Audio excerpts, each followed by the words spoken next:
90% of the time, the person that's coaching you has not had the experience that you've had. Even if it's Bill Belichick, while he's been to the Super Bowl with you, he ain't been playing. Like, he ain't been out on the field.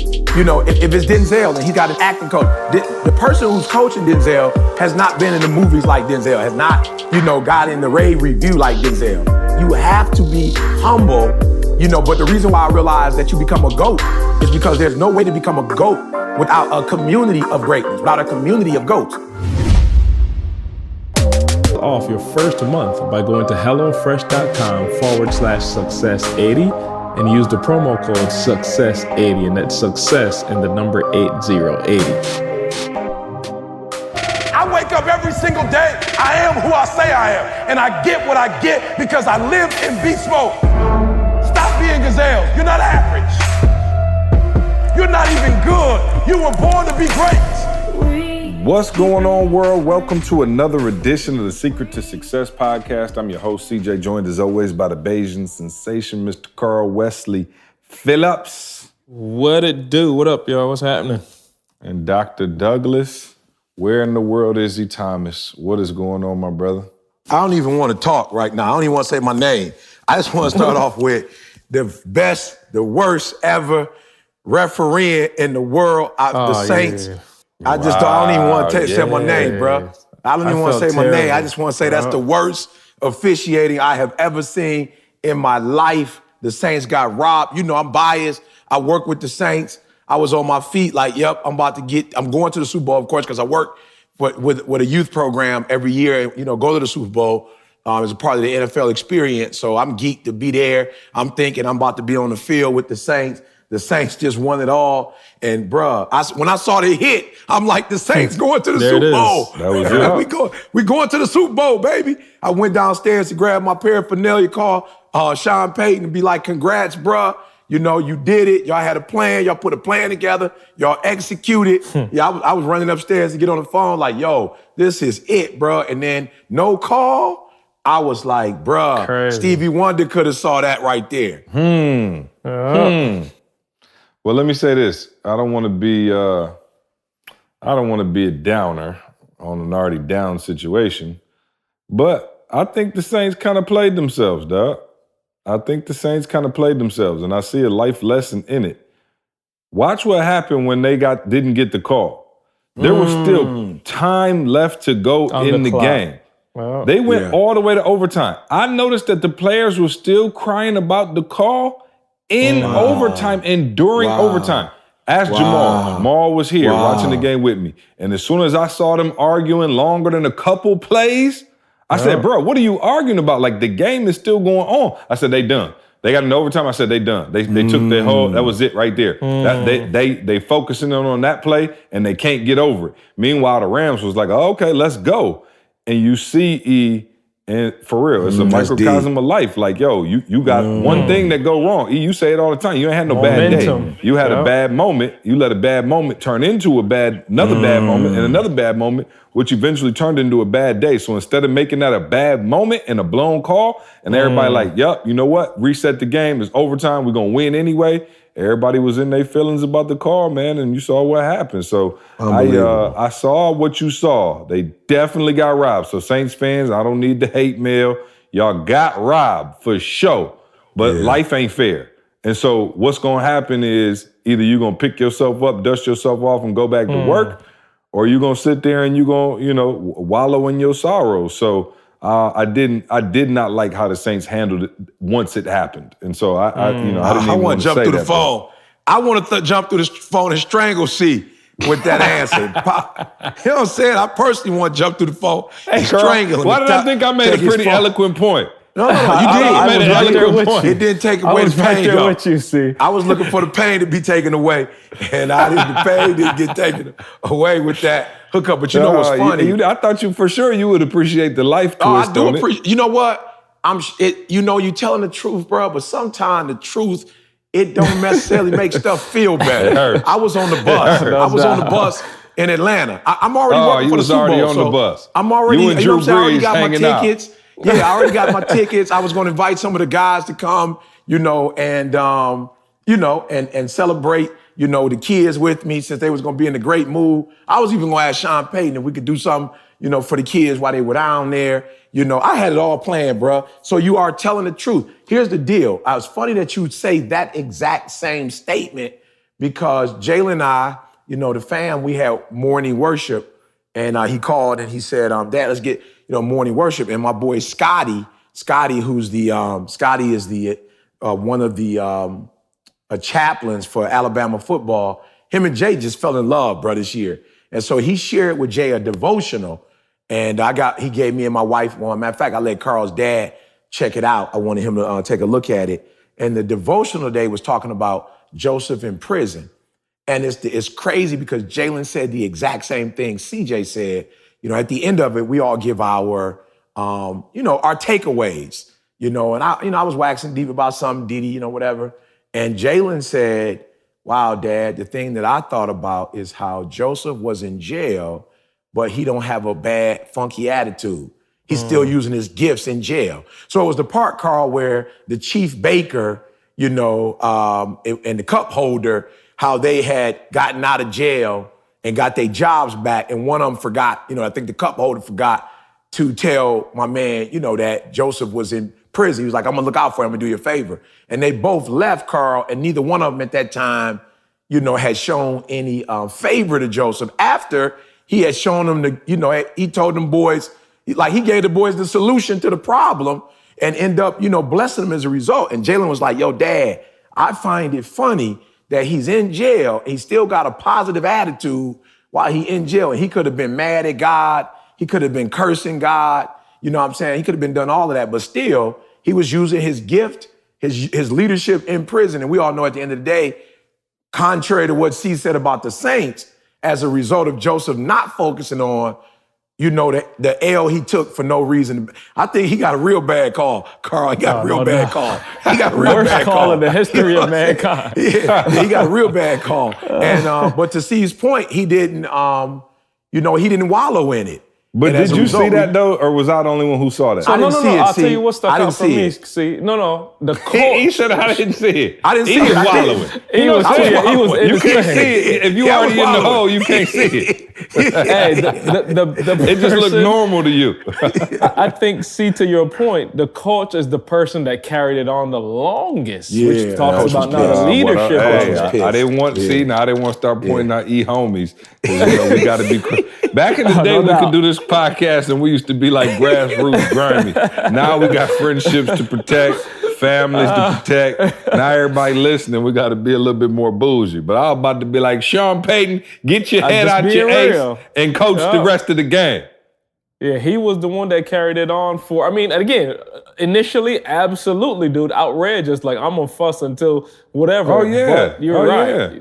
After that moment, dude, you got to figure out how to get the team back. That's your job now. Right. You know what I'm saying? Because the team is gone. You still had home field advantage, Drew Brees, and come on, like everything. You still had everything in front of you. But I'm telling you, man, life knocked some people down, bruh. And that was a major knockdown. I'm not even gonna hold you up. It was not fair. But again, I say this all the time. Life is not fair. Like, yo, life is not fair. Like, yo, I'm like. Bro, I promise you, I'm like, yo, life is not fair. Like, sometimes you see the rich get richer. You see, like, bad things happen to good people, and you like, man, it's not fair. But at the end of the day, it's like, it's how you respond to it. And I think if more people understood that, like, dog, bad things gonna happen, good things gonna happen. It's just the way it goes. You know what I'm saying? And so it's how you respond to the punch. And I think they did a terrible job responding to the punch. And a lot of people in their lives right now, they do a terrible job responding to the punch. I'm surprised you wasn't dogging them because you're the king of responding to the punch. You've done it. I was in the hole, see? I was in the hole, see? Yeah, no, I'm just saying. I've seen you do it. Yeah, I was in the hole, see?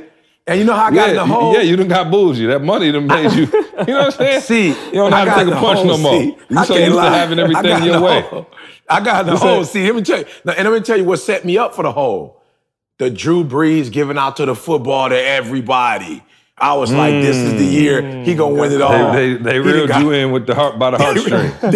They reeled me in. Drew Brees and Gator. One dude got one catch his whole NFL career for a touchdown. Drew Brees sent my man a football like, bro, I just want to say thank you. You know what I'm saying? I thought he had just sent a general football to everybody. Like, you know what I'm saying? Like a one-size-fits-all football. He had a specific message for each. You know how long that take? What you have to do to make that happen? And so I'm thinking, okay, Drew is a great guy. He's done all this great for the, world. Should have waited till after the Super Bowl to do that. You know what I'm saying? He probably a little bit more time in film. You know what I'm saying? You signing footballs for 5,000 people. You should have probably been looking at your playbook.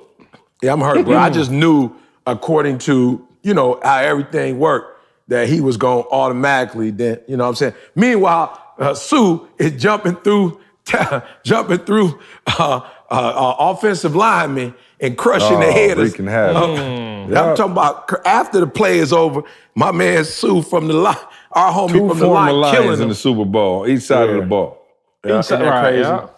Yeah. So listen, Saints fans, feel free to send all your hate mail.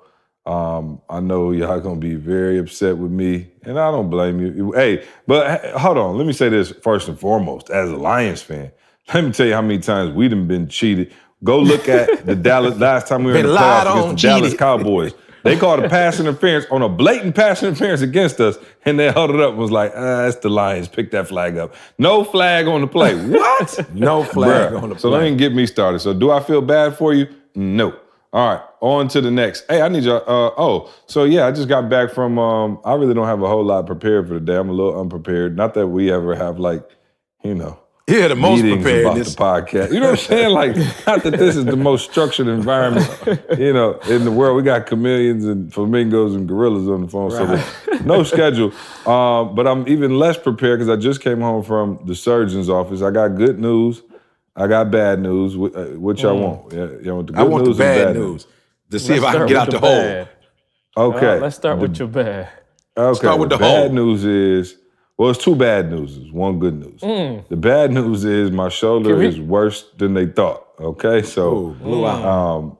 Is there a way to sandwich it? Okay, you want to go bad, good, bad? Yeah, please. Okay, yeah. So bad news is shoulder is terrible.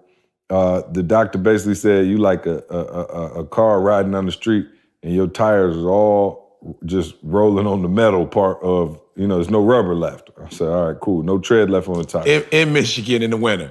In Michigan in the winter, right. It's 17 below.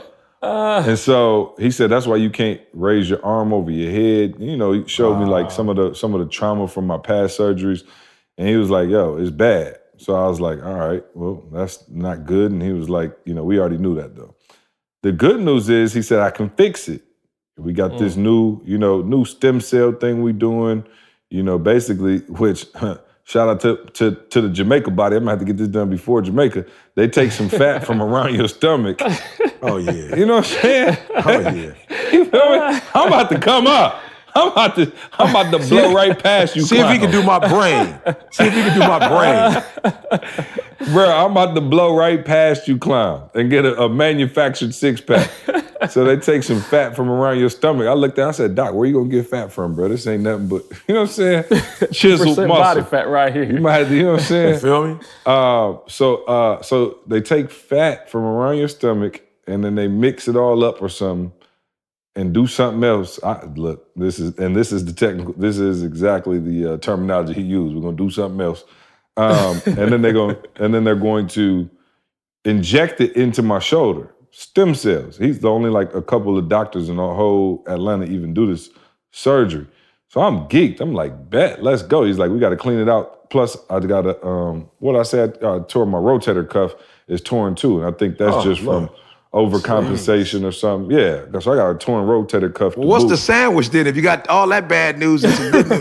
No, the good news is I just gave you the good news is he's saying he could fix it with the stem sandwich though?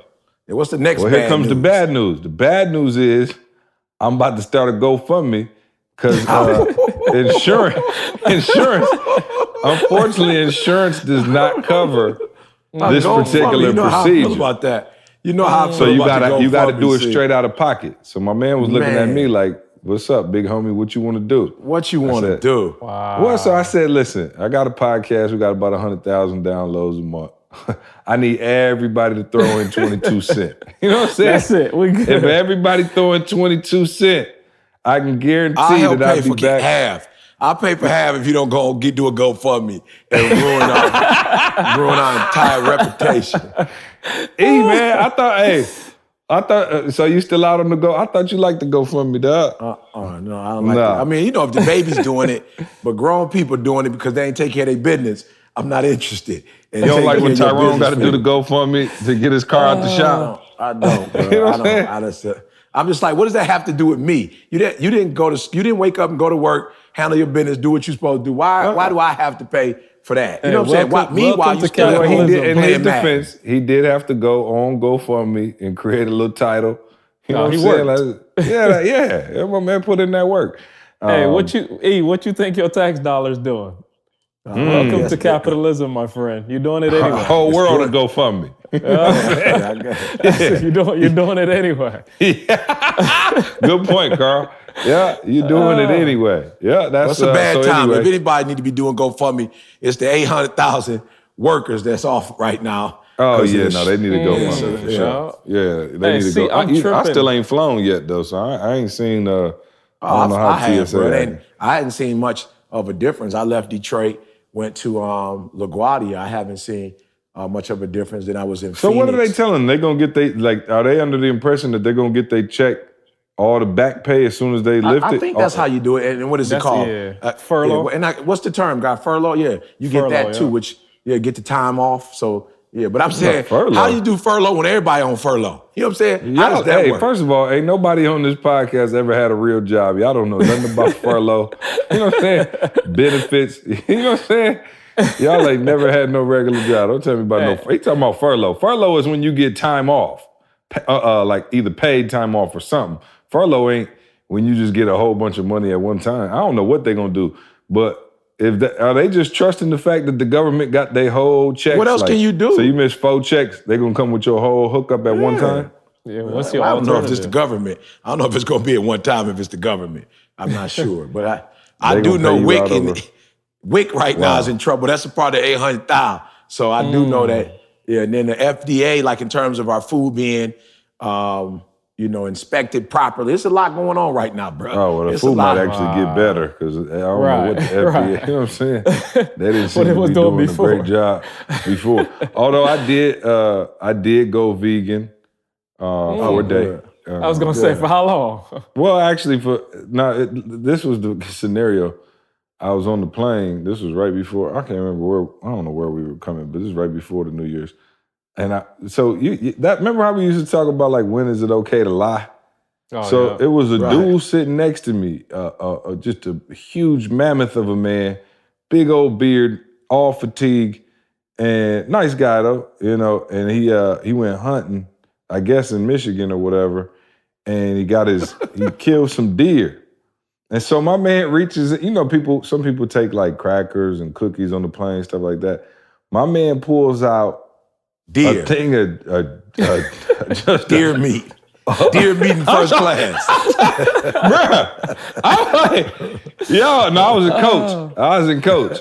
They ain't doing this in first class. It was a straight coach. I'm talking about row 36. Carl, my man, we had been talking. Oh yeah, he said he was hunting. Michigan big on hunt. I was like, oh okay, I don't hunt, but I don't judge nobody that do. And so he pulled out this hunk of deer meat, and I looked dead at my man. He was like, "Yo, try a piece. It's good. Like it's all seasoned up." But first of all, the way he was manhandling it with his bare hands, and it wasn't like he had took it out of container, so it was just like. It just looked like flesh in my man's hands. And I was like, no, I'm not even hungry right now. And he was like, no, you got it. Because I looked straight in my man's face with the most serious dead stare ever and told him I was a vegan. No doubt. I was like, bro, I've been a vegan. I said, I'm a vegan for the last 8 years, bro. Right. I couldn't dare. Can't do it. Although that does look enticing.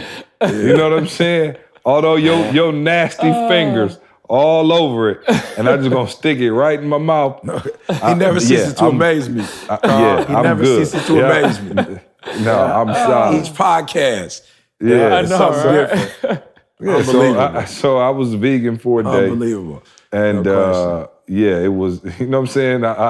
We got off the plane, I was hungry. I had to like hit a little salad just in case my man was watching. You know what I'm saying?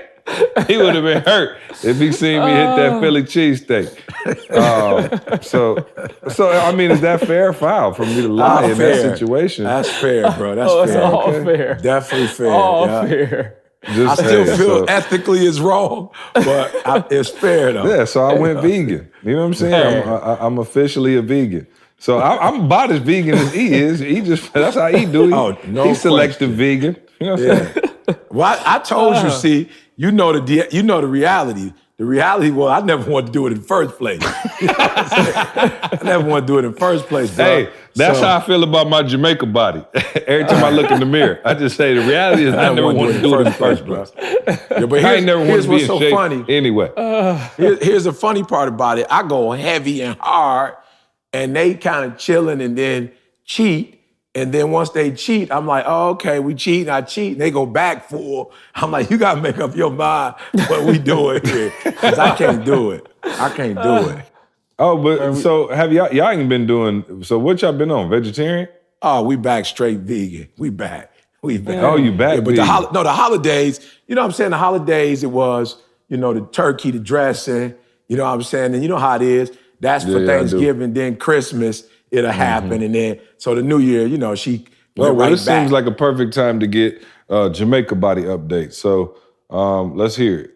Oh, yeah, yep.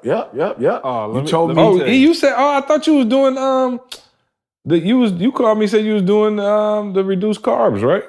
Yep. This week I really went heavy, went hard, lost 6 pounds, and been. Oh, did you? Doing you my, talking about my last walking. week or this week? Because what's today? Tuesday. Well, whenever you called me, whenever we did the last one, I started. You called me after we did the last. You called me last week and said, "Yep, all right." No, you cool, did the I'm going. podcast though. I did it right after the podcast. Oh, okay. So that was either Tuesday or Wednesday, I think. Yeah. So right after the podcast, I started and lost 6 pounds, went heavy and hard. I must tell the truth though. After church, I got a tradition at found church. it. You know what I'm saying? So I had salmon. I once was I lost. had salmon after church. But now I'm found. Yeah. No. I did have salmon. Well, that's nothing wrong with that. No, salmon, you good. No, That's I'm cool. good. Yeah, that was good with that. I cheated and had that on the weekend, but I did cheat. I had salmon and potatoes. I had some potatoes, so that ain't cheating. Yeah, no, I had them some potatoes. You can't do them potatoes, baby. You gotta stay away. You know what I'm saying? I told myself, Carl, I'm not gonna do it where I burn myself out. The weekend after church, I'll eat something decent after church. You know what I'm saying? Because you know me, church supposed to be after church, bro. You're supposed to have a celebration. I don't know why. I don't know who came up with that. But it is part of the tradition, the culture. So but I did good. See, I haven't, and what I added to it is not eating after 6.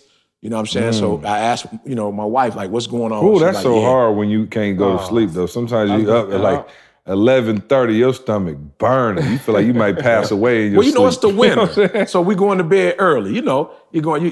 Michigan, we're in the bed by, maybe not sleep, 9 easy. but you're in the bed by 8:39. Yeah, easy. You know what I'm saying? And here's what I done. See, and again, this may not be. I might be cheating again, but the way what my sweets have been, or what my cheat meal is, I've been doing applesauce. Applesauce. What kind of Dessert applesauce? boy?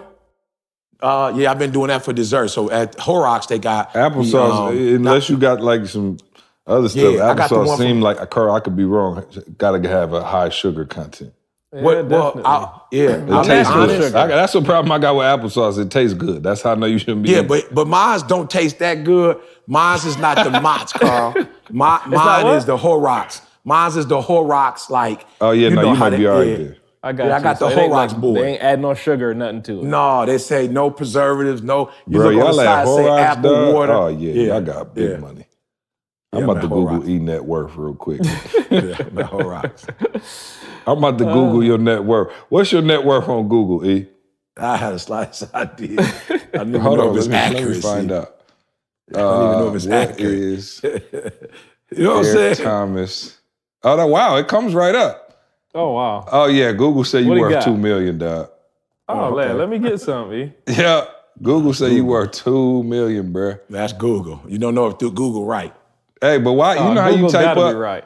Oh no, it say he is known as the hip hop preacher among his fans. Yeah, whatever, it's a computer. He is quite diligent Google about gotta posting be right. videos.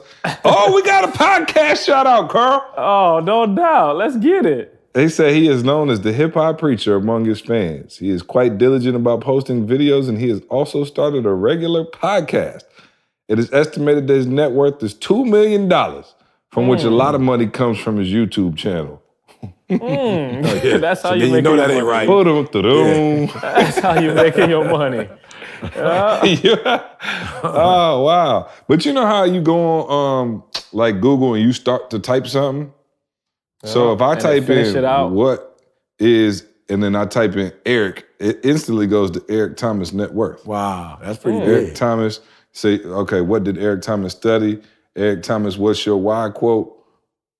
Eric Thomas wife. Okay, D, we got some folks. Is it hunting. Didi? Because I had some other woman before. Eric Thomas quotes, Eric Thomas net worth, Eric Thomas wife, Eric Thomas killed the know it. Oh Lord, yeah. Let me not go too deep into this because I don't know. Yeah. What does Eric Thomas do for a living? Did Eric Thomas play in the NFL? Who is the Took best? us a while to get past that one. Oh wow! So look at this. E. I just went on Google and just typed in who's the best motivational speaker in the world, and you came up number one. It's Google don't lie, y'all. You feel me? Price just went up. That net worth gonna be 2.1 million by tomorrow. Yeah, let me borrow some money for this surgery, dog. I know that's You know what I'm saying? Hey, I You know promise what you I will. I do as long as you don't go GoFundMe. I got your back. Remind me to give out my GoFundMe name at the end of this. You know what I'm saying? What was I gonna say? So yeah. Anyway, what did y'all do for MLK? Anything for MLK Day special? Y'all want to catch us up? I really don't. I know we're supposed to do like something serious, but I just prefer to just talk. You know what I'm saying? I don't know. I have more fun catching up. Like I told Carl, like me and Carl not even allowed to talk during the week, so I just want to crazy. hear Everything about y'all on the life. podcast. What was I gonna say? MLK Day. Did y'all do something at the church or no? Nah. No, never at the church. No. You know, I normally go on campus and do something, but I would be honest, see, they always want me to speak. You know, so for me, it's like, I do that all day, every day. I want to do something that's the dream. You know what I'm saying? Like, that's my dream. You know what I'm saying? Make my dream become a reality. And yesterday, man, I spent quite a bit of time, just counseling folks on the phone, man. Just, my wife was getting her hair done by Talisa. So for the most part, I got a break. And, I was on the phone, man. A couple people going through some stuff with their kids and just different stuff, man. So I had a chance to really minister to some people, but it was also 1 degree. So I'm like, I'm not going outside. King wouldn't want me to go. I don't know if King ever did a march with 1 degree outside. You know what I'm saying? When I woke up in the morning, I looked at it. Not you know how it showed like the temperature, but it said the temperature was minus 11 when I got up in the morning. I'm good. My dad sent me a screenshot that said minus 17. Yeah, I'm good. Yeah, that was good. That's why we didn't do nothing. See, we stayed at home. We ain't go nowhere. So E, why are you in Michigan?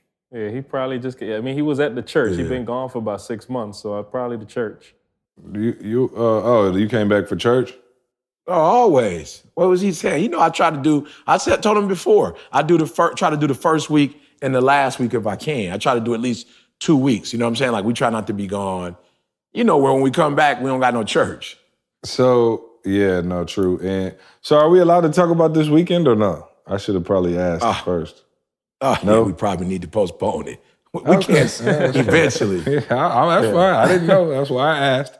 I'm gonna say right this along. though. I'm gonna say this though. See, somebody didn't. You know what I'm saying? Somebody didn't wait. You know what I'm saying? But I'll wait because I always get in trouble with my man. So I'll wait. Who didn't wait? Did he? No, she waited. Yeah, the other individual didn't wait. Yeah, that's who didn't wait. Yeah. Social media or what? Yes. So, Well, with the amount of information y'all just gave, I pretty much pieced it together if I didn't know right now. Okay, well, piece it together. But I'm saying I'm not going to be responsible. I'm not going to be responsible. No. They definitely didn't piece nothing together by that. That ain't even, you know what I'm saying? That could be anything, Carl. All right, moving right along. Well, let me see. So we got to talk about it because I know it's very near and dear to your heart, at least one of these individuals.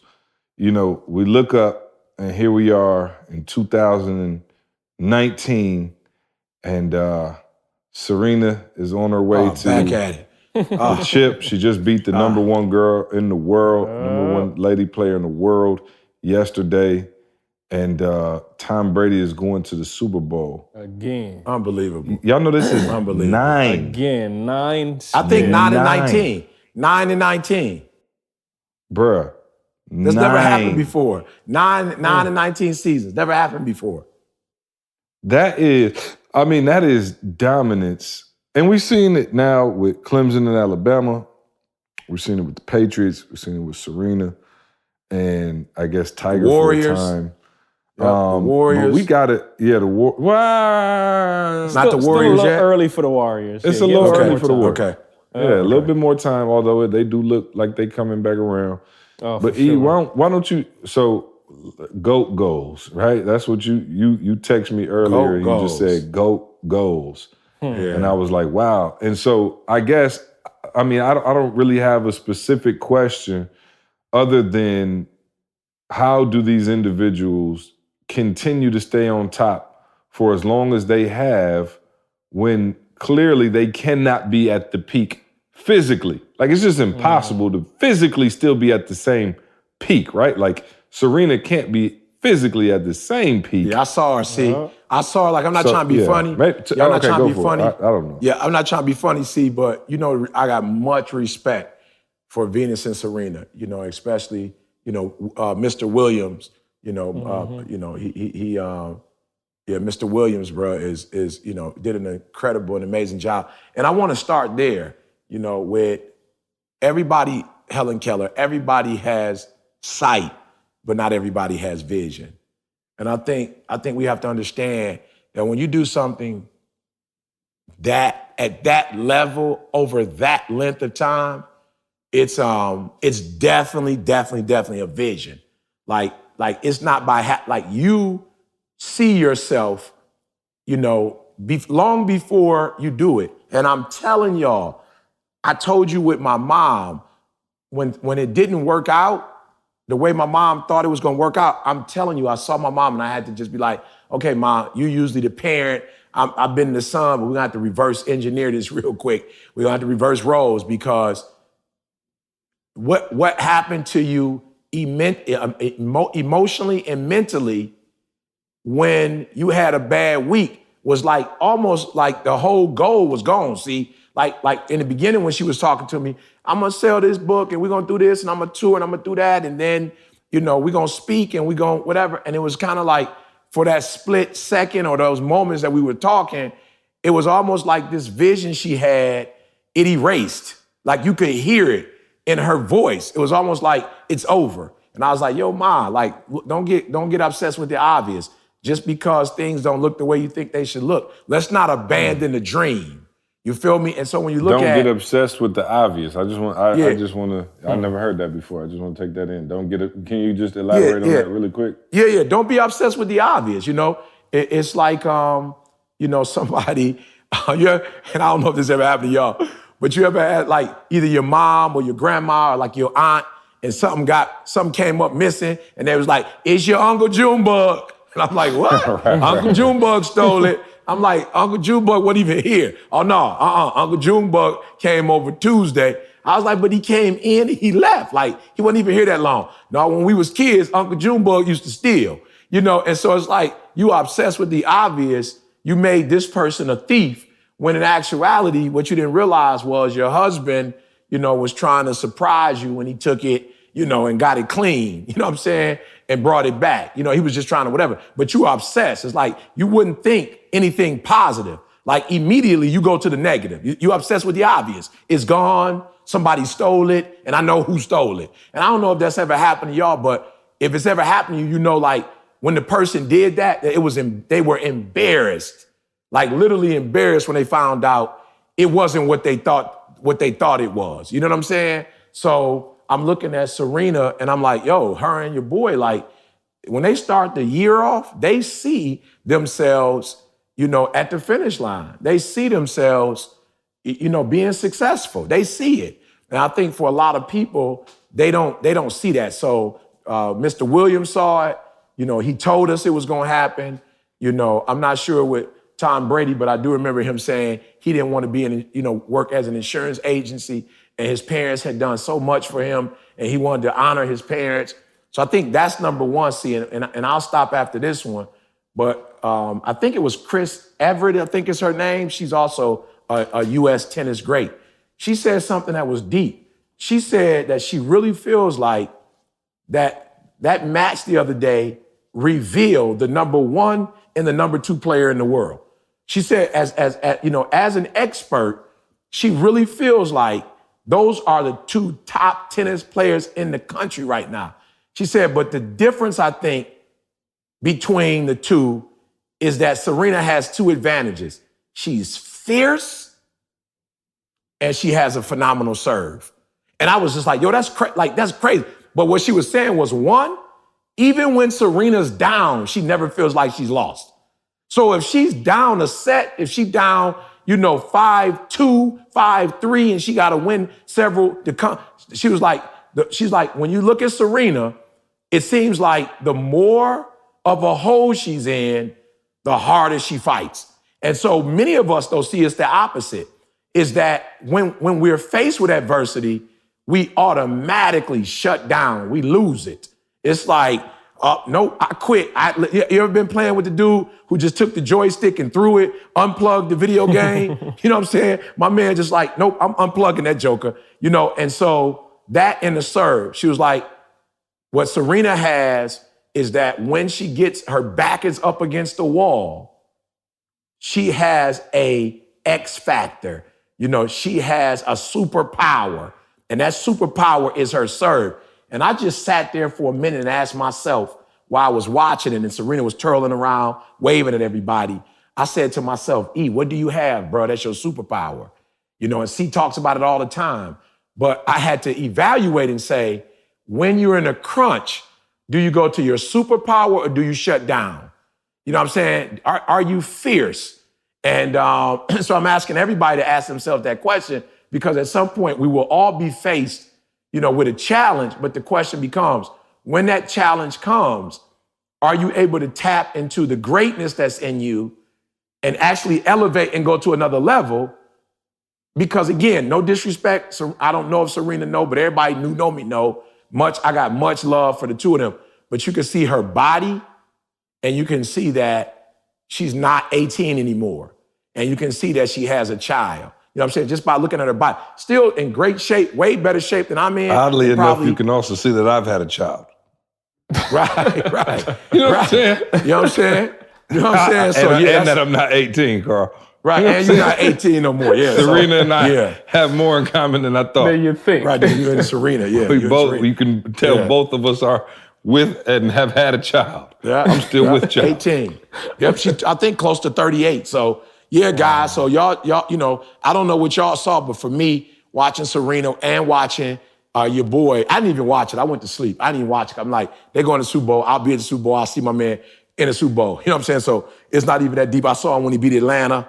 I'm like, it's not even that deep. But yeah, man, they go into a reservoir. You know what I'm saying? They go deep when, they just go deep, bro, when it seems like, it's funny. You wonder, like, if people who are like already like skilled, like you're already that good, like does it come during the career, or is it like are you born with that? Like, because that's something you probably can't even teach that part, huh? No, did he ever start for Michigan? Was he that sweet? And Serena was always under the shadow of her mother. Michigan, her sister Venus. So can't put it together. Them two words together. Yeah, but he definitely. I mean, he got drafted in the 6th round. What pick was it? 199, 109 or something. 199. Yeah, 199. Right, 199. So he wasn't too skilled. Ironically, nine Super Bowls. You know what I'm saying? 199 now. Yeah, 19 seasons, 9 Super Bowls, 199, see? Wow. Yeah, that's crazy because even when you think about like Jordan and Tiger Woods and like, okay, they say Jordan didn't make the high school team, but my man was like number 2 pick in the draft. You got Serena, like we all knew she was cold even from coming up.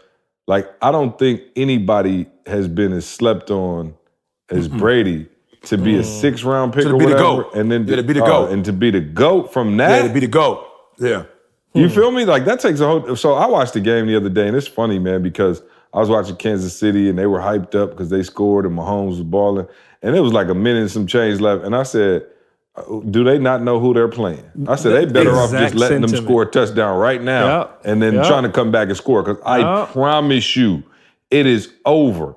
And my man straight dink, dink, dink, dink, dink, all the way up the field and scored a touchdown. And I'm like, wow, 9 now. You know, and it's crazy because I think Brady is one of those examples of using your secret superpower, right? Because you think about Brady, like my man they got to time his 40 time with a sundial. You know what I'm saying? Like my man's slow as all get out.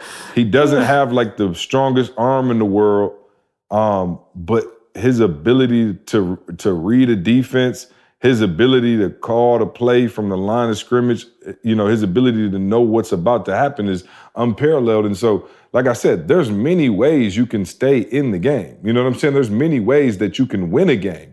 And so that's what's so crazy about, you know, it for me is like you got a 23-year-old quarterback on the other side with, I'm talking about a cannon for an arm. Can run. Ridiculous. I think my man got drafted by the MLB too. So this is like one of the top athletes in the world, and you got Tom Brady who can't outrun me, you know, going to the 9th Super Bowl. And so I look at it and I'm just like, wow, for most people, you know, you could say like, oh, Serena, she got work ethic and all that, but like she also has some God-given gifts like that you can physically see, like she's stronger, whatever. I'm like, you can't point to one physical trait that Tom Brady has that's better than anybody else. And my man's 40 years, is he 40 now, 39, 40? My man 40 years 40, old now. Right? 40, and I'm talking easy. about just putting in work like none other. I am mad though because we got robbed the chance to see Drew Brees against Tom Brady. You know, that would have been legendary with two people at, you know, the you know, kind of the, well, I ain't gonna say Brady at the end, you know, or maybe Brees either, but, you know, at the height of their career. Well, Brees 42, I think. Yeah, no, he is. Yep, he is. He's 40 as well. So I think it would have been amazing. But I guess besides that, though, is there anything else you can point to with these athletes that go to that next level that we can and make it tangible for regular humans like us? Yeah. You know what? And I heard Keon say this, and I was like, yo, that's deep.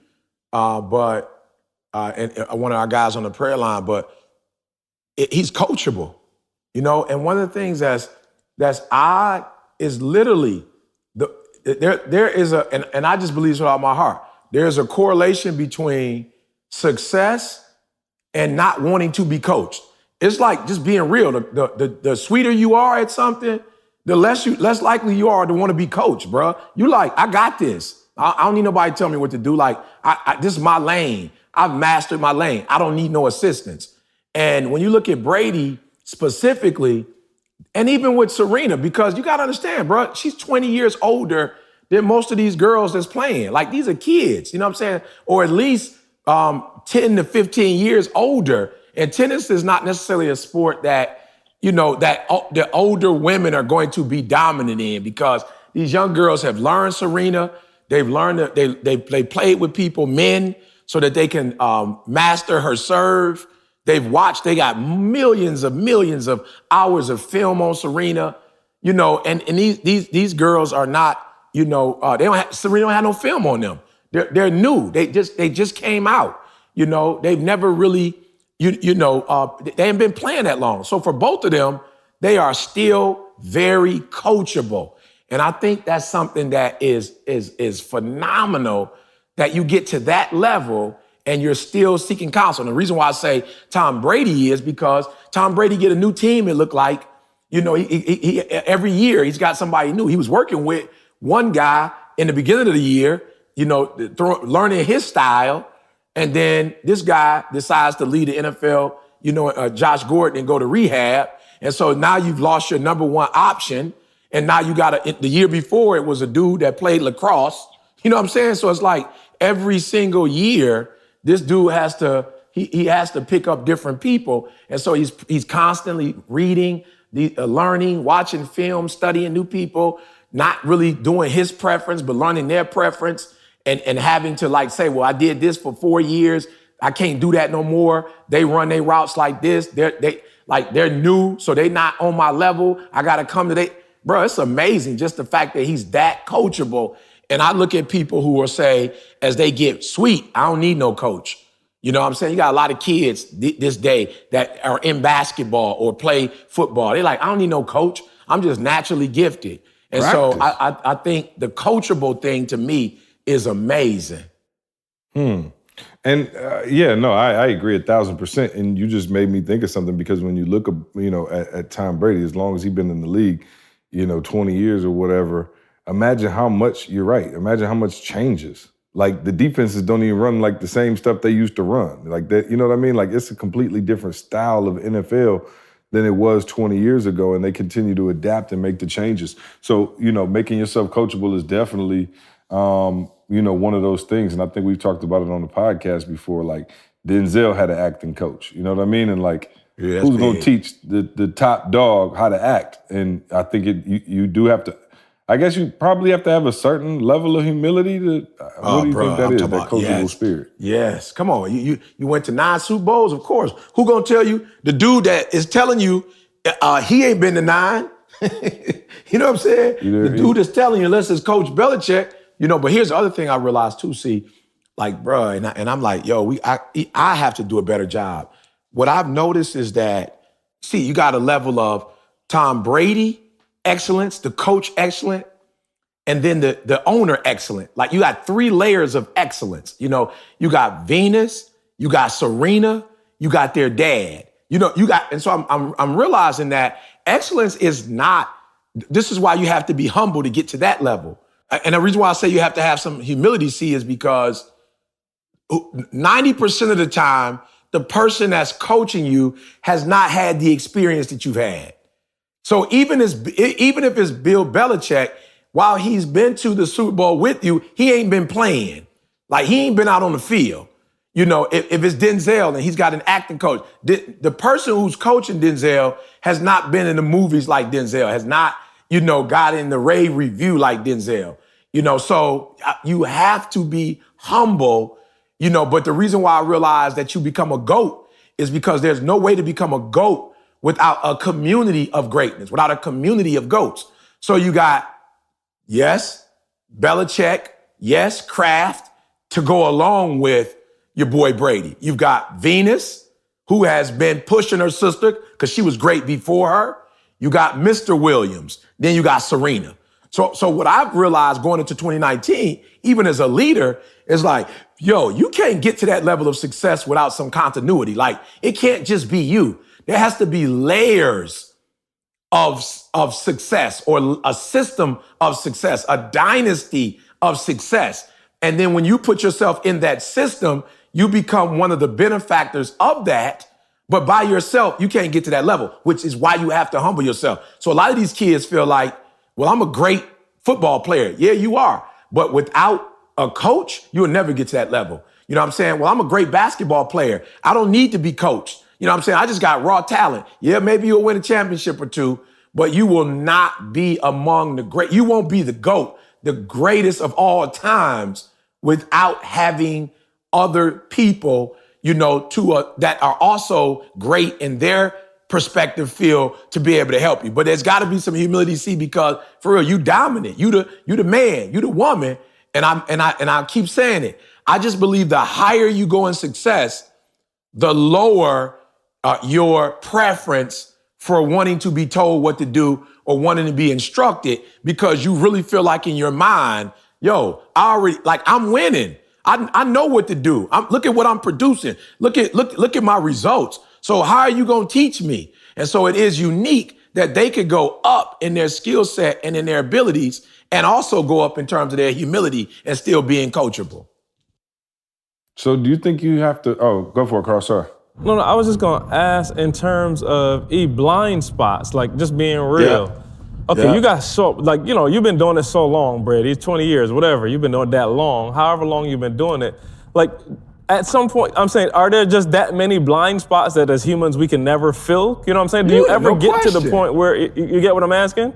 You've been doing it that long. You should have seen every scenario pretty well. I mean, not every one, but you've seen just about 90% of everything. You can't see every scenario. You can't see every scenario because Serena's playing kids now. Serena's playing a bunch of girls that just got started. So the tennis that Serena knew when she was starting at pros at 16, they're not playing that tennis no more. They playing her tennis, Carl. They playing her tennis now. You feel me? Like they're playing, they learned from her. They've watched her. They've studied her. So she can't study all those girls. You feel what I'm saying? Like it's not possible. They young. Like I said before, they don't got no film on these young kids. So you do have blind spots. And I'd like to believe that the blind spots may be less in percentage. You might be 80-20, like at 100%. You might be 90-10. Like you might execute 90% of the time. And you are a beast at what you do. But that other 10% blind spot, you can't still see that 10%. You can't still see that 15%. It's still a blind spot to you. And I don't care what kind of vehicle you have. The blind spot is what's going to get you into a car accident. So if Belichick can help you to see that other 10, 15%, if Mr. Williams can help you see that other 10, 15%, that's what takes you from being great to legendary.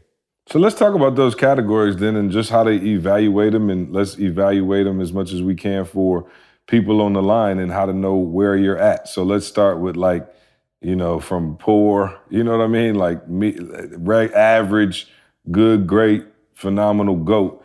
Like how would you, and I do that because obviously this is the Secret to Success podcast, but we could title it the Secret to Self-Assess podcast.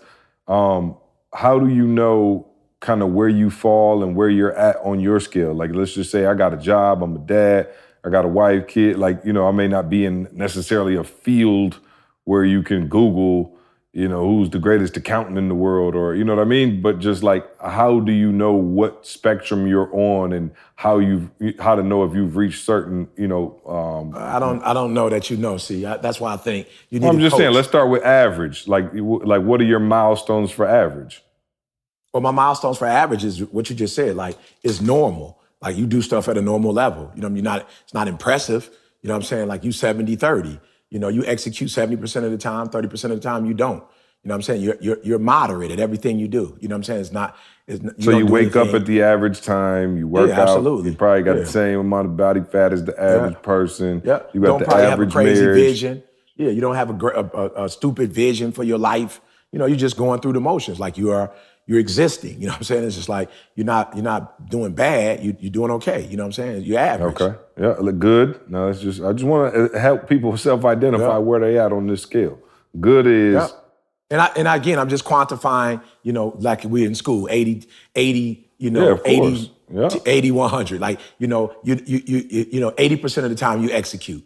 You know what I'm saying? So when you say you're gonna do something, 80% of the time, you make it happen. Your boss can count on you for the most part. You know what I'm saying? You come through. Your wife, if she send you to the store, your husband, in terms of paying bills, you getting it done. You know what I'm saying? Like whatever it is you do, you're pretty good. Like you're not at the bottom. You know what I'm saying? Like I can count on you. You know what I'm saying? 80% of the time, you're gonna come through and make it happen. You do have, a little vision. See, y'all going on 2 or 3 vacations a year. You live in a decent neighborhood. Like you don't live where you were born. You know what I'm saying? It's like you didn't accept the life that was given to you. You kind of had a vision for your family. You might be afraid to like jump out and live your life on your terms, but the life that you made for you and your family, you want to play it safe. And you want to make sure that every month your bills are paid, like that. You watching a football game, 4th of July, you throwing a barbecue in the backyard. You're doing pretty good for yourself. All right. And where would you say most, obviously most people are average. Yeah, I say most people are average. All right. So then let's talk about great. What's that great, that 90? Yeah, great, bro. It's like you stand out. Whatever you do, when you put your hands to do something, the average person or, most humans in the world they're not doing it at the level you're doing it. You know what I'm saying? You are 90-10. You the A student. You are stupid consistent. You know what I'm saying? Like, I mean, like you are not living on nobody else's terms but your own. You know, the challenge might be you're on your own terms, but you still, you know, can't necessarily take off for 2 or 3 weeks. Like if you leave, everything is gonna crumble. You know what I'm saying? For the most part. But when you doing what you're doing, you're electrifying. You know, you know, you are electrifying, bro. You are great.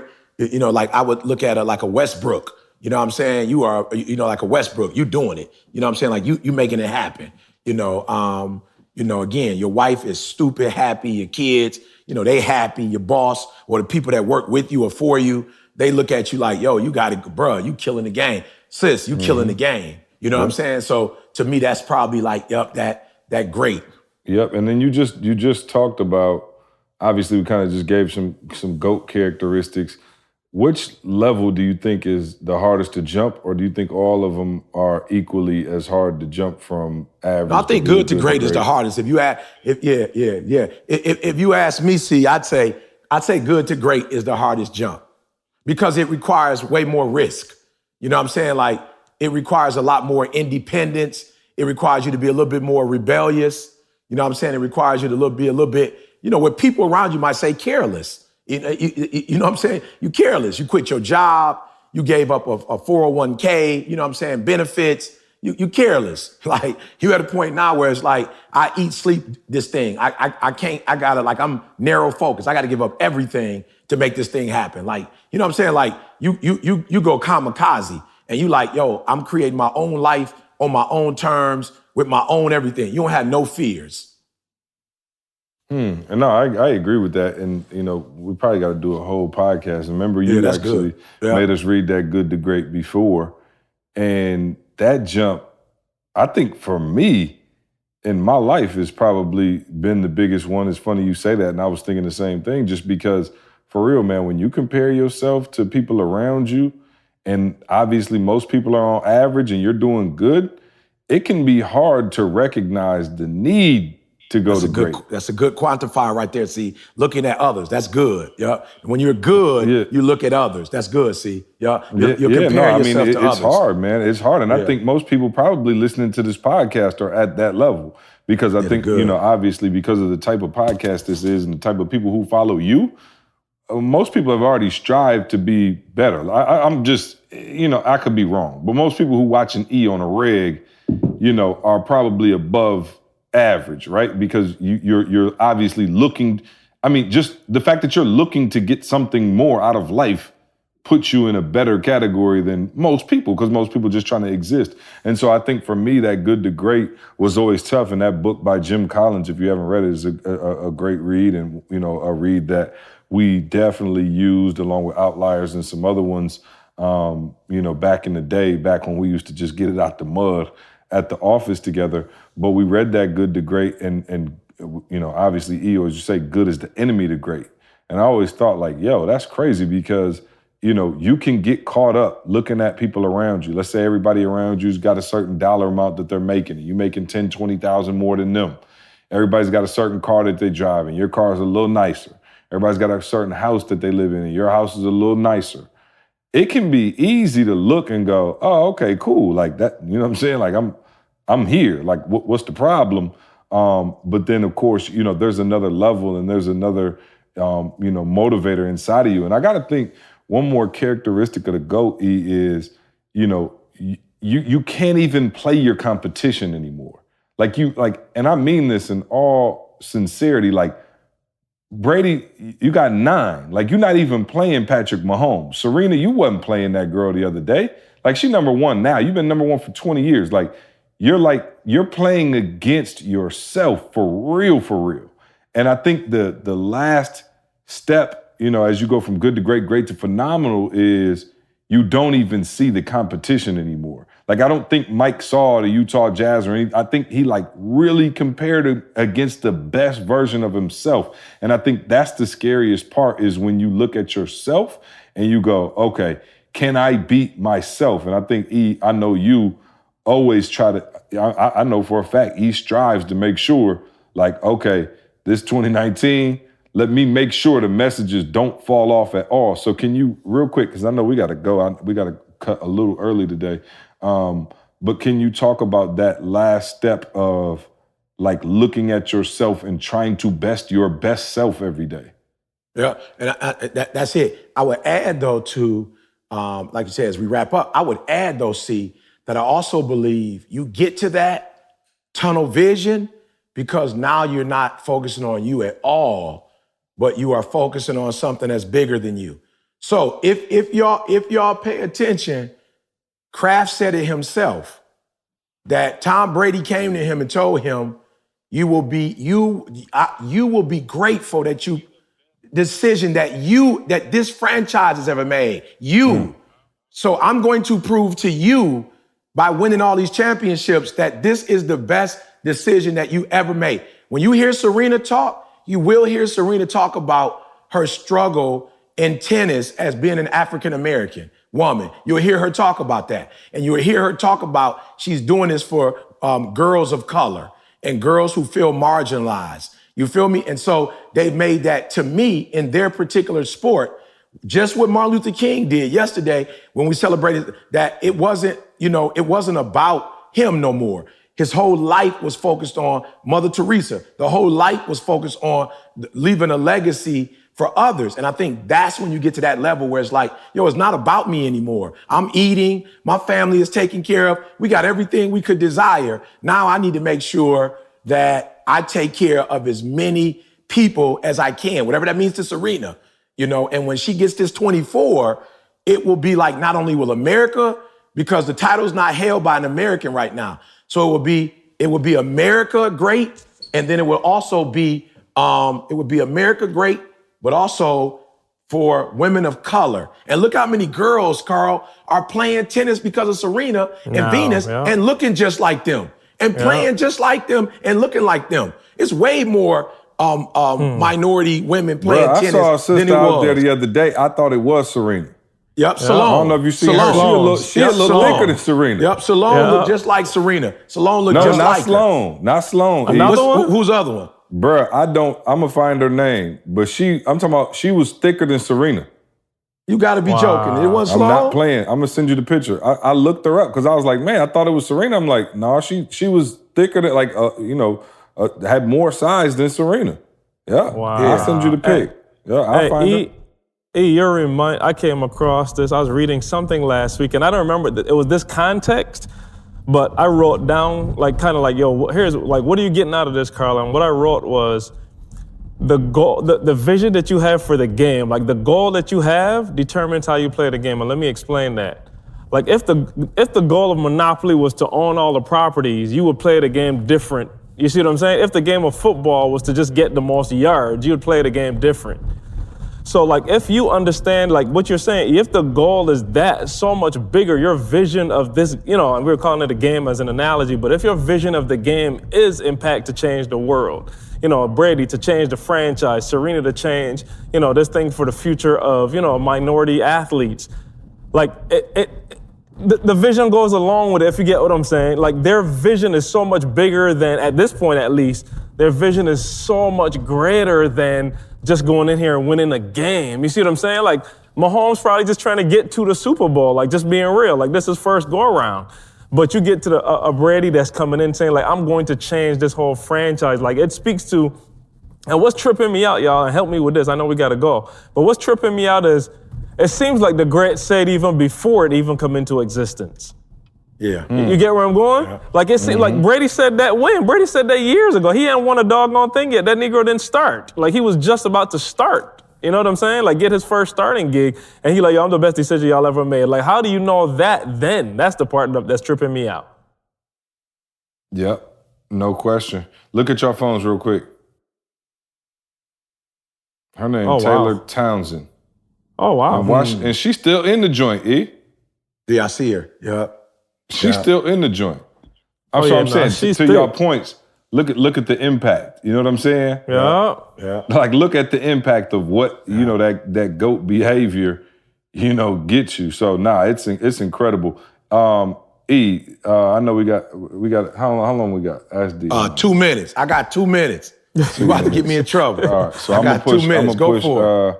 I'm I'm gonna push Ask ET, but I do want to ask you a final question. But I'm gonna push Ask ET to next week. We apologize, y'all. We short week here, and he's busier than ever.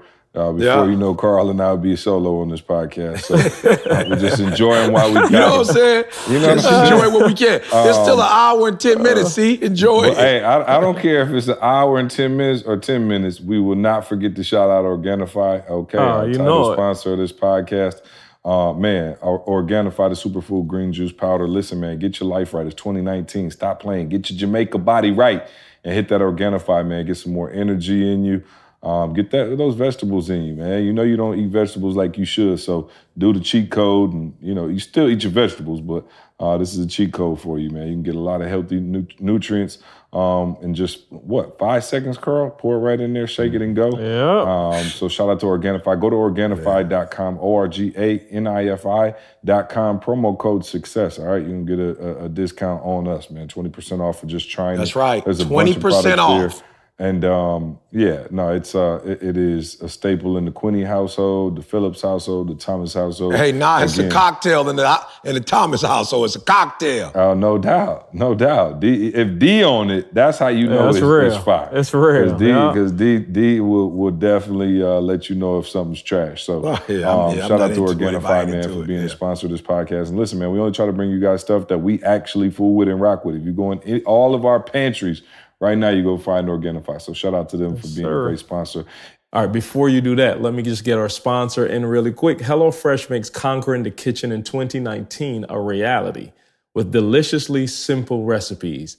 Get seasonal, simple recipes and pre-measured ingredients delivered right to your door every week so you can enjoy cooking and sticking to your goals. That's right. No more grocery shopping. No more figuring out how much is too much salt. Just follow the guided steps and enjoy the experience with your loved ones. Each recipe comes with an easy-to-follow 6-step pictured recipe card. Yep, you heard me right, with pictures. It's like cooking for dummies like me. So you guys can follow the pictures and just not have to worry about anything. Step by step is laid out for you to get the perfect meal. All meals come together in 30 minutes max. And they call for 2 pots, maybe 2 pans, or even less than that, and require minimal cleanup. Get out of that recipe rut and start cooking outside of your comfort zone by discovering new delicious recipes.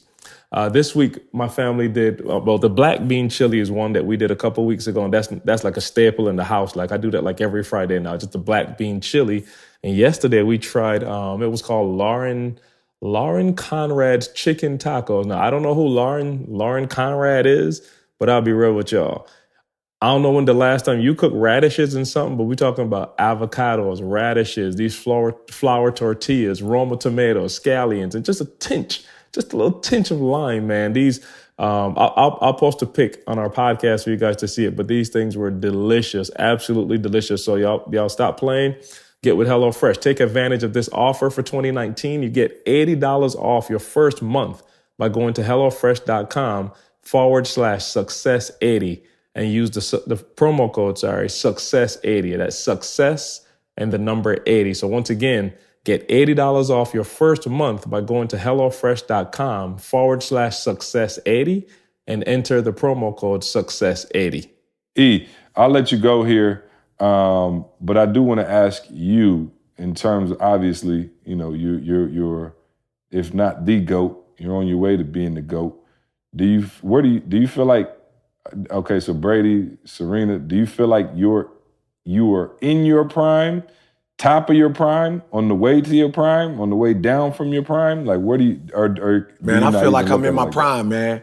I feel like I'm in my prime. I feel like, you go through a phase where you're it's about you. And then it's about, the people. And I feel like, I know what I know my tool now, see? Like, I'm not trying to figure it out no more. I know what my gift is. I know what my strength is. Like, I kind of knew what my superpower was, but now I know. And again, I'm just being real, y'all. I'm not trying to pub nothing up. But for me, because of the assessment, the personality assessment, like, I'm seeing things about myself. Like, I always knew my strengths, but I didn't know my blind spots, Carl. You feel me? Like, I think that's what the challenge was. Like, and although C might say some stuff, you might say some stuff, when you see your blind spot for yourself and then somebody say something to you, it's a lot easier to acknowledge it. So I think, that's why I think I'm in my prime, because like I know my blind spots like I never knew them before. And let me say this, I know why. Because C could be like, yo, E, when it comes to recruitment, you're not necessarily,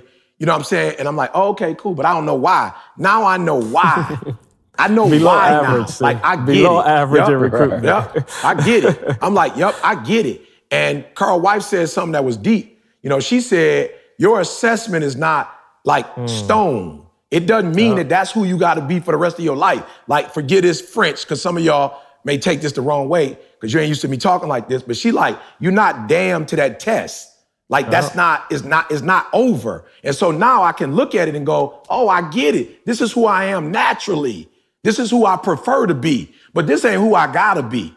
And so when I go over here and it's time for recruitment now, like don't make a decision based on relationship. Now, if you're gonna make a decision over here, here are the things here's why you would make a decision. So I was making all my decisions off of relationships. And it's like, yo, when you're doing business, bro, this ain't no relationship. It's dollars and cents. It's percentages. It's can you do this or not? You're dealing with being structural. Structure ain't got nothing to do with feelings. It's are they systematic? Are they perfectionists? It is what it is. And so this assessment, bro, like I said, Chris was helping me. He was my coach. But when he passed and I went and got certified myself, I'm like, oh yeah, I see it. Your preference don't have to be like your life. Just because that's your preference, that don't mean that got to be your life. And what I'm doing with it, Carl, I told my family, like, yo, we don't have no preference no more individually. We got a family preference now. So let's sit down as a family. And what's our preference as a family? Ain't gonna be no Didi got a preference, Jalen got one, Jada got one, I got one. I'm not gonna have a preference for you, because that's how I'm getting in trouble too. Oh, Jalen, this is what I think you should do. This is what I want. No. You can't have a preference for another human. That's their life. They got their own preference. But we can come together and say, yo, how does our preferences work? Like, how do we blend our preferences together? How do we take our gifts as a family and merge our gifts as a family so that we can build something as a family? And that's what I heard Jamal say. I didn't necessarily hear Jamal say build a house. I heard Jamal say, what is the Thomas family going to build? What are we going to build for this world? What are we going to leave behind for this country? What are we going to leave behind for our people? So, bro, I'm telling you, I'm certified now, bro. And like I told somebody, I ain't get certified so I can tell you about yourself. I got certified so that I can see and accept my blind spots and do something about my blind spots. You know what I'm saying? Real quick, y'all, for those of you who are listening, C talked about before how he was like, like me and E would have a conflict or whatever, and like E would trip, and I tell E, conflict ain't whatever. When you look at my profile, I might have a high relational, but then it'll go down. And when it goes down, it means something's going on. You're not yourself. What's happening? And I looked at it, was like, yo, C been telling me, but I never got it. And what happens is, yo, flat out, because of what I went through with my mom, I left home early. Like, yo, Ma, I ain't mad at you. You do your husband, like y'all do your life, but I'm about to go do me because I need to take care of me. So when I looked at the assessment, it was kind of like, yo, if I feel like in any way I'm being threatened, I looked at it like, yep, anytime you feel like you threatened, anytime you feel like somebody ain't got your best interest in heart, then that's when you back up. And so now that I'm looking at it, it don't have to be like that no more, Carl. I see it now. Like C had told me before, but I didn't know why I was doing it. Now I know why I was doing it. Because I didn't, and no disrespect to my mom, I was young. I was only 16, but I didn't feel like my mom had my best interest in heart. So I started a pattern at 16 saying, yo, I'm going to be mad cool with you. I start off, you get $300 at go. But at any moment, I feel like I can't trust you. It's a wrap, bro. I'm like, all right, let's back off the relationship. You feel me? And so I'm able to see that now. And because I can see it now, I've noticed in the past, like in the recent past, I might have been uncomfortable with something, but I didn't back off. You know what I'm saying? I actually went forward and was like, yo, I'm not about to change. I'm not about to be different. We can deal with this conflict without me having to withdraw from you. Now, if I find out it's what I think it is, then yes, and you don't have my best interest in heart, then I am going to have to back off. But I don't have to back off, Carl. I don't have to back off C now without the right information. You feel what I'm saying? But that's a trigger. And so now that I know it's a trigger, I ain't got to lie and act like, oh, I don't have that trigger. That's my trigger. I can't help what happened to me when I was a kid, that my biological father wasn't in my life, that my mom didn't marry my biological father. Like, I can't help that. And there's some things that happen as a result of me not being raised by both of my parents. There's some things that happen. But what I can do, see, is I don't have to let that control me no more. You know what I'm saying? But how can you fix something when you don't know it's wrong? And I think that's what we talk about when we talk about blind spots. For a lot of, and a blind spot is just that. You don't even see it. People around you can see it, but you don't even notice it. You feel me? You don't notice it. But with this test, I'm like, yep, I got it. And then me and Didi would beef. Why? Because Didi is 99 controller. So now I'm like, oh, so you trying to control me too? You trying to be my mom? And it's like, boop, that trigger, and I go into the whatever mode, like, Like, now I might not necessarily talk to D, because, you know what I'm saying, I love D. I've been with her since I was 16, so I trust her to the utmost, but I might have a little argument with her because I'm feeling like you trying to control me. And now with the hookup, I'm like, yo, E, don't go there, bro. Like, that trigger, you don't have to let that trigger control you no more. Now that you know it exists, you can control that trigger. And it's just a good feeling, bro. Of when you've been through the hell I've been through, you slept in abandoned building. Like, people hear abandoned buildings, but you don't know how, like, when you alone, bro, you lonely, you scared. You think somebody about to kick in the door. I've had instances where, you know, people have tried to harm me when I was 16, 17 out there on the streets. Like, it wasn't just like, if you're going into a house every day and you protect it. There were things that were said to me. You know, people pulled guns out on me. I had to run. You know, so you go through all this trauma and you try to grow up as a man and think, oh man, I'm good. I don't got no trauma. Like, I'm making good money. I'm married. I got a family. I got a job. I'm surrounded by C. Carl. No, I still had some trauma, bro, from that. There's some trauma that took place from not being with your mom and your dad, away from your sisters, and you sleeping in abandoned buildings. Like, that's not healthy for a 17-year-old or 18-year-old. And so there were some things that, like I said, that took place that I didn't recognize. But with this test, I'm like, oh, I see it. Down, blue 53. Oh, no, over there. No, my man. Yep, the cornerback coming in. Let's switch the play up. Omaha 32. And now I can make adjustments. And again, here's the cool thing. Like, it don't happen every day, all day. But 2 or 3 times in a year when it does happen and the blitz is coming on ET, I don't have to be subjected to the blitz no more and just get blitzed. I can do I can counterattack the attack now and, and move forward. So I know that's a long way to answer it, see, but them blind spots, bruh, whoo, them blind spots ain't nothing, they ain't nothing nice. But if you could deal with them, yeah. Yeah, we could do a whole podcast on that. All right, well, we'll use that as the nugget of the day as well, because you went long. All right. Your wife texted me. You know what I'm saying? All right. That's the nugget for the day. Yeah, you're right. Carl text D on the group text and said, just for the record, we've been done. About 5-10 minutes ago, he was done. Feel free to grab your husband. You feel me? At any point. All right, E, we'll see you. Carl, any announcements, housekeeping notes we need to? Just Jamaica. Y'all hurry up and sign up for BU. That's it. I'm gonna keep it simple. Jamaica is like what? We're talking about I don't even know if they can still join now. Y'all might have missed out on this. So Jamaica. You just gotta watch the movie now. Man. But BU for sure.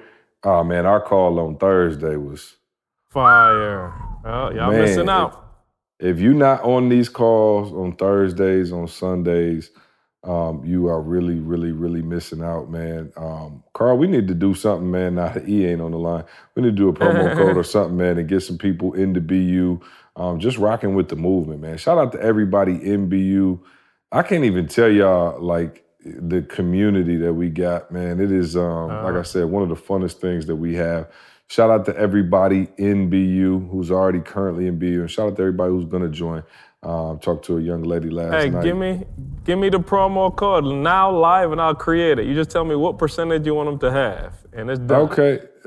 Can we do? Is 50 too much for the? Whatever you say, I give you the full leverage. Whatever you say right now is done. Give me the promo code. Can I make up my own promo code? Absolutely. Okay, so the promo code is Don't Tell ET. Got it.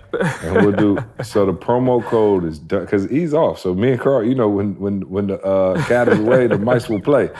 So promo code Don't Tell ET, just for this week on, Carl, just make it live from like Thursday to Thursday maybe. Got it. From one podcast to the next. But seriously, man, we want to continue to build this community and build amazing people. And this is our initial way of offering you a chance to come in. Again, listen, what other program you know that does no month-to-month contracts, right? You don't have to pay no long contracts. It's month-to-month. If you don't like it, you don't pay the next month. That's it. It's over. Nobody's coming for you. We're not still charging your card. Come in. That's how much we believe in the program, and that's how much we only want people who want to be there. Like, we don't have you, if you sign up, it's a 2-year sign up. No. If you sign up and you don't like it, you're done. All right. But we have a high retention rate because when people sign up, they realize how valuable it is. So breatheuniversity.com, promo code Don't Tell ET, get 50% off your first month membership. And man, we look forward to seeing you on the calls with us, chopping it up with us, asking us questions, whatever. Yeah, that's it for me. Carl, you got anything else? Hey, yeah, sorry. Before I forget, E has, I don't know if you want to talk about it, but we have a marriage. We're doing a promotion for the month of February we're looking at relationships, guys. And, we talk about it, but you're only as good as your surrounding cast. So we're looking at, couples specifically, and we have an assessment. We've been talking about the Passport Personality Assessment. We have an offer that we're doing for couples now. Check out this ad from our boy, Willie Moe Jr. Hey, what's going on, family? It's your nephew, Willie Moe Jr. Man, I gotta keep it 100 with you. Sometimes being married is tough, and I know you don't always enjoy it. But guess what? I think I got a solution. My brother Eric Thomas and his amazing wife, Dee Dee, are going to coach you to the most phenomenal relationship ever. Now, they've been married since Jesus was born. And I feel like it's 2 ways to learn information, mentors or mistakes. And the cool part about this mentoring session is that, boo, it's cheaper than a coach purse, flat out. But the benefits can be life-changing. For less than $200, you have the opportunity to work with Eric Thomas and his wife, Dee Dee. If you say, Willie Moe Jr., we've been going through so much in our relationship, but I'm willing to give it one more shot. This is the opportunity for you. Make sure you log on to etinspires.com for more information. Listen, marriage is tough, but you're tougher. Make sure you sign up today. Flat out. That's it for me, Carl. You got anything else? Oh, we good, sir. That's it, man. All right, hey, love y'all, man. Go for it, Carl. Yeah, I was just going to say, that's it. No, just make sure y'all, man, stay in touch, man. We love y'all. Like, for real, we are doing this for you. Like, don't think that we out here trying to do, like, like he always said with Dr. King, like, Dr. King left what he did and came back to help, like, for real. Like, not no disrespect to E, but E's pretty much good now if he wanted to ride off into the sunset. And he's still putting videos Carl and out. I could use you to right. We still need the help. We still need the help. Yeah, but yeah, no, man, we're doing So this for you guys, man. So appreciate y'all, love y'all, man, and we'll talk to y'all next week. See you next week. I want you to focus on here right now. Don't you worry about when you get home. You concentrate on this opportunity. You don't worry about tomorrow. You concentrate on this opportunity.